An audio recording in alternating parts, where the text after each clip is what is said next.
Hi, welcome to the National Hemp Association in Conversation with series. I am Anna Chiatavongsang, Assistant Executive Director of the National Hemp Association, and today's guest we have Veronica Phil, founder of Grounded Foods. Veronica, thank you for joining me today. I am looking forward to learning more about your company and the products that you have and how you got started. Thank you so much for having me on. Yes. So if you can you give us a little bit of a background of who Veronica Phil is? I used to be a behavioral economist, but most recently I am the co-founder of Grounded Foods Co. And alongside my husband and co-founder, Sean, he's been a chef for about 20 years now, we started this business as a platform for dairy alternatives using hemp. Okay. And how did that come about? I believe that your product's base is fermented cauliflower and hemp hearts, right? Or you can Cauliflower is a very small part of it, okay, but okay. the basis of it is mostly hemp seed, and it came Okay. about because we used to run a fine dining restaurant together back in Australia, like a Michelin level kind of. I called it quite a pretentious restaurant. That's awesome. The molecular gastronomy and everything. Hmm. And we had this wild 16-course blind tasting menu. So customers would come in not knowing what they were going to eat that night. It was all a surprise and, part of the experience. And I always thought that the final course that Sean was serving on that menu was unusual because it was so boring compared to everything else. Like, it was just a cheese board at the end of the meal, which seemed out of place since everything else was so wild and extraordinary. Until a year later, I found out that the cheese was made from hemp and not dairy. And over the course of that entire year, nobody had realized. I didn't know. Our own chefs in the kitchen who were cooking with it and serving with it didn't know. And none of the hundreds of diners that had come through that restaurant that year had ever asked or picked up on it. And that was the start of the business, because I think for the economist on my side, I'm like, hang on, this is really, really interesting. Uh-huh. This was in 2019, so obviously hemp had only really just started kind of coming into the public sphere as a potential food ingredient, and even to this day, there's really not a lot of companies that are exploring its full potential when it comes to food Hmm. products. Hmm. Definitely not in dairy outside of milks. And so I just realized, wow, this makes a lot of sense. There's nothing like it on the market.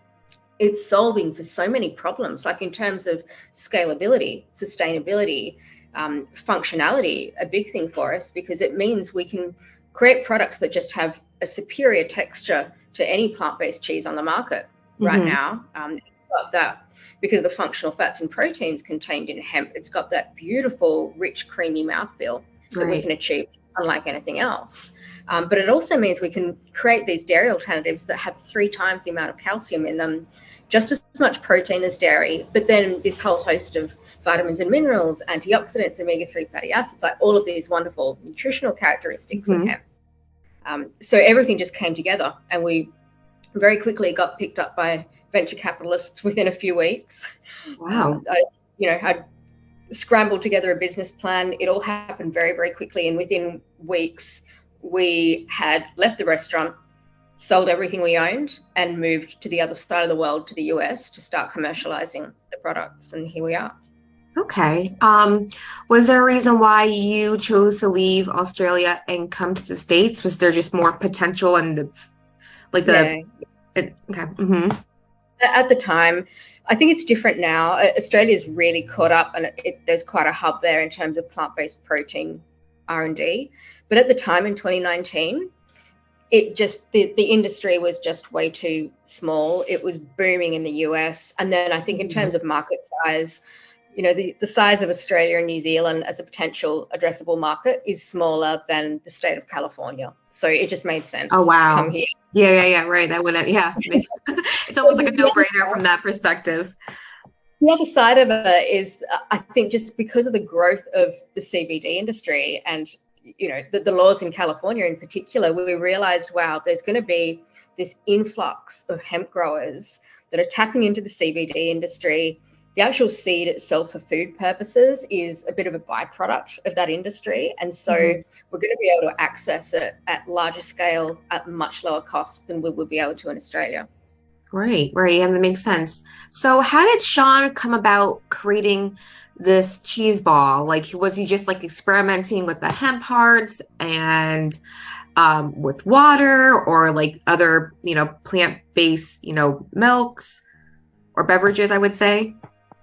This is the common question for Sean, because nobody knows quite how his brain works. Right. He's a bit of a deviant thinker. He's known, his whole career, he's been in fine dining for about 20 years now. He's known for creating these whimsical dishes that people are just like, how on earth did you even think to do that? Like, why would you think to do that? And his answer is that it was just obvious to him when he was looking for an alternative to dairy for the menu of the restaurant. He couldn't find anything that he could buy that was good enough in terms of quality for us to serve in the restaurant. So for a start, he had to create it himself. He looked at how plant-based dairy and cheeses in particular were currently made, and he just said he knew straight away that made no sense. Like, why would you use nuts or soy or anything? It's not going to get the texture that I want or the functionality that I want. And when he found hemp, in researching it, he just thought, hang on, this has got the amino acid profile that I need. This is exactly what I need in order to create the best texture product and really satisfy that sensory experience of eating cheese. That's how he's explained it to me. But I think he's just a mad scientist. No, he really is. Yeah. That's incredible. I mean, so if you were to, blindfold a diner and you put, grounded food cheese and, dairy cheese next to each other, would they be able to tell the difference? In the US, a lot of them can't tell. We personally can tell the difference because, we eat it every day. Our products have gone through several evolutions. So that the first generation that we did was all focused on texture and mouthfeel only, because that's the hardest thing to achieve, especially in a category like this. Like, most plant-based cheeses suck. Most people really don't like vegan cheese. Right? I don't. I've been through a few brands just to get, like you said, it's the texture and the flavor, and also like the melting ability of it. For me was like, oh, it's not the same. So I can understand that. And sometimes I've seen other ones that, there's ones on the market that actually melt really well, and you think, oh, actually, this looks pretty good. But then you put it in your mouth and you're like, that was a horrible mistake. Yeah. But I think the way Sean's explained it to me from a culinary perspective is that people often confuse taste with texture and all of these other sensory qualities. And from his perspective, the most important and, I guess, biggest challenge to overcome was texture first, because that's where a lot of that sensory experience is coming from. So that was the full focus of our first generation of products. That's what's on the market right now. We haven't yet completely masked the nuttiness of hemp. So I think it's not exactly like dairy, because you're going to get that residual, like, vegetal nutty flavor coming through from hemp seed, even though it's masked quite a bit so far. But our next generation of products, which are very soon ready to launch, actually use dairy-like cultures to really introduce that flavor profile that you would expect from dairy and create that complete product that we're looking to achieve. Oh, that's interesting. Well, I definitely look forward, to trying your products. I believe so. Right now, viewers can order your products online, and you're also in certain retail chains, I believe, or stores. Yeah, we're not. You can't order them from us, but I think you can order it through Instacart or GTFO. It's been other online e-com stores, and there's a store locator on our website at www.groundedfoods.com as well, so you can find it all around the country. So, can you tell the viewers what products you have come out? So, I believe you have the cream cheese. cream Yep. cheese and goat cheese or something. Yeah. Cream cheeses. We've got a marinated goat's cheese, which is probably the most exotic one, I think, for the US audience. It's a really popular style of cheese where we're from in Australia. So it's marinated in olive oil with lemon, garlic, and herbs. I think some people are confused by that because it's cheese marinated in oil, but it's freaking delicious. Okay, yeah. And you put it through pastas, salads, roasted veggies, that kind of thing. And then we have our squeezy pouch of cheese sauce, which is meant to be, and look, we didn't know what Velveeta was or Easy Cheese or anything until we came to the US. Right. And we saw it and we're like, what is this? It's like the cheese in the can kind of thing. It's like, what is this cheese product? Yeah. I know, it's not even real cheese, but yeah. It's a big market. Like, people are buying it a lot, so it's survived for a long time, those products. There's clearly a big audience for them, but we just figured, you know what, why don't we just do a healthier version of it? So that's where we use our base hemp cream to make that cheese, as well as the upcycled cauliflower, which is what gives it this kind of American style, processed cheese flavor that is really addictive, but it's made from natural ingredients and not dairy. That's interesting. Yeah, I'm definitely looking forward to trying your products so I can experiment as well. Because I do love cheese. It's just like I was a vegetarian for 7-8 years, and then I went vegan for a few weeks. But what broke me was cheese, because I tried the brands out there and I was like, this is awful. It's like, I'd rather not like buy it or eat it at all. But I was just missing that component, like, whether it's like on my salad or a sandwich, and it was just really tough. So like I couldn't be a vegan because I couldn't find that right cheese substitute. Exactly. So many people say that as well. And I think for us, this is not about creating a vegan product that just looks like, the traditional counterpart. We're actually trying to create a functional, high nutrition product that's adding value to your diet, not just replacing something, but it's full of processed crap, Right. Do you have a favorite grounded foods product that you're like, I eat this every day? I literally eat the squeezy cheese every day. I put it on everything. I put it in soups. I put it on hot dogs. I'm my husband, who's the fine dining chef. Like, I'm the casual home cook. Right. Oh my goodness. Does Sean experiment a lot at home with like? No, but that's the secret about chefs. They never cook at home ever.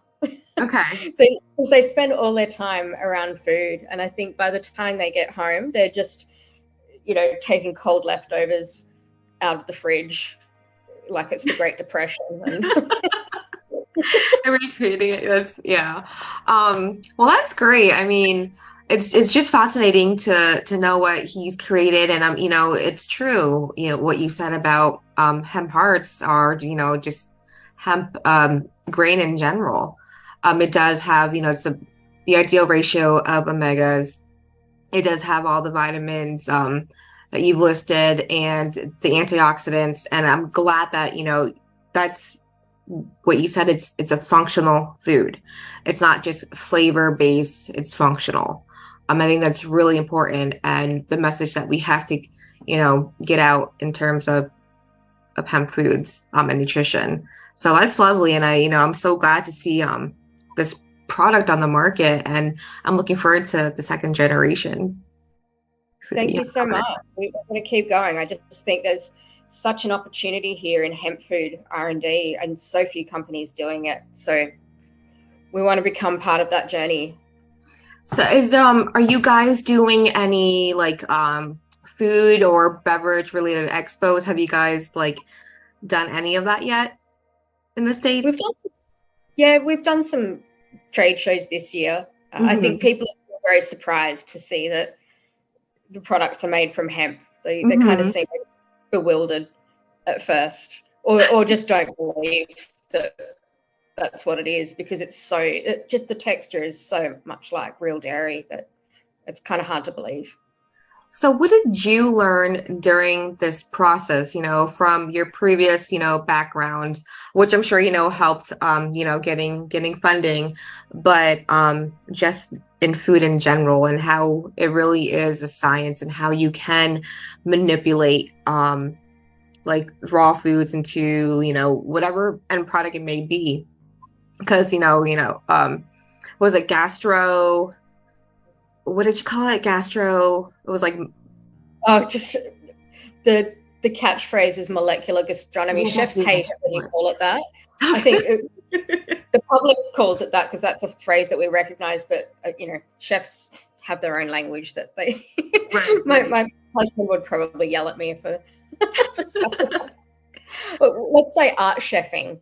So. Right. It really is. It's an art and a science. And I think when you like deconstruct it and, look at it at a molecular level, it's like, this is amazing. It's more than just flavor and texture. So that's pretty neat because it is a niche. And it's pretty nice that he can venture into that too. Because I'm looking at food in a different way as well. And I'm, connecting, where it comes from, and truly looking at the nutritional benefits and how I can elevate it to what it is. And that's the beauty of food, and the connection for all and sustenance that we all need. So, I think to answer your earlier question, what we've really learnt through this process is sadly how kind of screwed up the food system is, particularly in the US, unfortunately. And I think there's a real lack of education around what people are consuming, what they're putting into their bodies. Also a big issue with lack of access to healthy, fresh food in general. So it's not necessarily always the education piece. It's just that people don't have physical accessibility to good food. So we really didn't want to put on the market just another junk food, another vegan, alternative that's just lists of processed ingredients. We really want to create something that's actually working towards a solution in building a more sustainable food future, more food security, like accessibility, affordability, real nutrition. Rather than just a quick stab at the plant-based category. Right. No, absolutely. And you're right. There is that socioeconomic portion when it comes to food accessibility, especially during the pandemic. I was watching this quick documentary about when schools closed, and that was also mealtime for kids. And when it was taken away, it was like, where's their meal coming from? So there were some schools that were like, hey, we still have this. They were able to get, aid and support from the government and still were able to give out foods and whatnot. But still, I have an 11-year-old and she's a 5th grader, and I've seen the menu. It's not as nutritious, as I want it to be. So she does like pack her food from home, because I'm also making it. I know what's going in her body. So, and that's the thing. I'm not sure if you noticed, but the trend amongst public schools, charters, and maybe private is community gardens. So that's popping up a little bit more. My daughter was able to harvest serrano peppers and bell peppers from her school garden. She brought it home and she was like, oh, can we cook with this? So having that kinesthetic kind of learning and being part of the food system made a difference. So, I don't know how soon we'll see hemp grown in the school garden. Right. And it's hopefully, hemp hearts can still be part of their menu some way or somehow. So I mean, that's something that we have to do on our end, is to educate, this district about it and those that do the menu planning for the school. But thank you so much. Where can once again, our viewers find your food products? You can check out the stockists online via www.groundedfoods.com or follow us on TikTok. We talk a lot about where you can find us there. Our TikTok account is Grounded CFC, all one word. Oh, wonderful. I'm gonna have to look into that and follow you guys. Well, thank you so much, Veronica. So everyone, I hope you enjoyed this interview and learned a little bit more about Grounded Foods and their hemp, quote unquote, cheese. Thank you, everyone. Thank you so much.